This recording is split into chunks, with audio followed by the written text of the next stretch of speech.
actually here at the Solid Terrain modeling booth with Lawrence Faulkner. And Lawrence, I wonder if you could tell us a little bit about Solid Terrain modeling and what we're actually seeing here that you have at the ASRI user conference. Solid Terrain Modeling is a small company that was started 10 years ago basically in my garage. It was a hobby project that got out of hand. I was working for a heavy earth moving contractor and building digital elevation models for estimating purposes when I thought it'd be fun to get this data out of the computer and onto a table where multiple people could interact with it simultaneously. So that was sort of the genesis of the company. My buddy figured out a way to print an image onto the top of a physical model, and that results in this sort of a photorealistic view from the sky rendering of terrain, and it can be anything from 100,000 scale, like the piece that you're looking at here, to 1 inch is 20 feet. So just depending on the density data, we can use our process to render that and allow people to interact with it more naturally than they might with a virtual on-screen model. Well, that's interesting too, because the models are really amazing, and when you see them up close, the detail is really great. And often at the conferences like this, we see more and more emphasis on digital virtual globe and things like that. So where is kind of the niche for solid terrain modeling? Where do you see it most being used? Our primary customers really, in terms of volume, is the U.S. military. And they have sort of the critical mass of need and time pressure and really critical decision-making requirements. What we find is that our typical customer is one that has an event for which information has to be passed quickly and a decision has to be made, and the stakes are relatively high on the output of this decision. So we do a lot of litigation support, aircraft accidents, fires, floods, landslides, that sort of thing, for presentation to a jury. New development renderings for presentation to a planning commission or a city council, something like that, or design review before the purchase of a property that may have a tentative map recorded for it or something like that. So when the stakes are high, the stakeholders are diverse in terms of where their needs lie, and that maybe there's a high level of trust, maybe there's a low level of trust. The terrain model tends to be the most trusted form of geographic information presentation because it doesn't flip around and change shape and size and color and layers without your permission.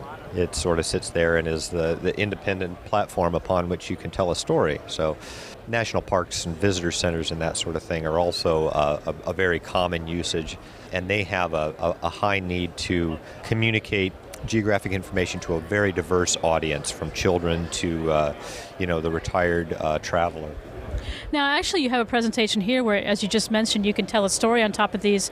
I wonder if you could show us a couple of the overlays you're actually showing people, ways in which they can add information on top of the model. Sure. Because the models are in a specific projection and scale, we can actually align projectors to those same extents and add GIS layers as projected images onto the colored model. And it's sort of remarkable that a green and blue model, you can project yellow and red and orange onto it, and it still looks yellow and red and orange.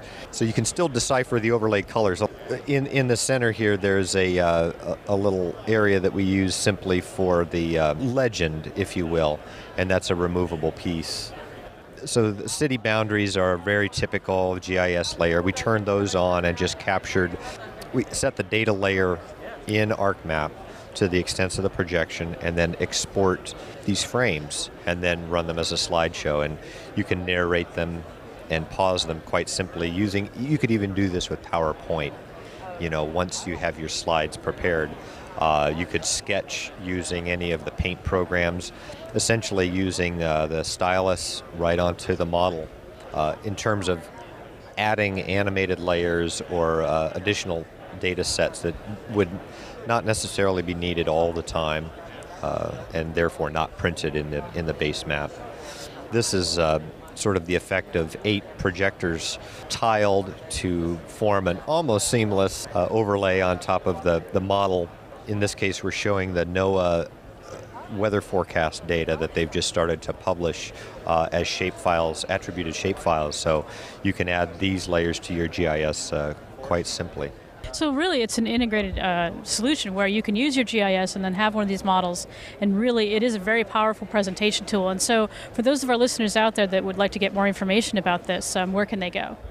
Oh, our website is www.stm-usa.com, and we're located on the West Coast in Southern California. If anybody's in the area, they're welcome to come by and say howdy, and all our contact information is on the web, stm-usa.com. It's a happy business, and I'm really glad to be in it. The models are very impressive, so thanks very much, Lawrence, for talking with us. My pleasure. Thank you.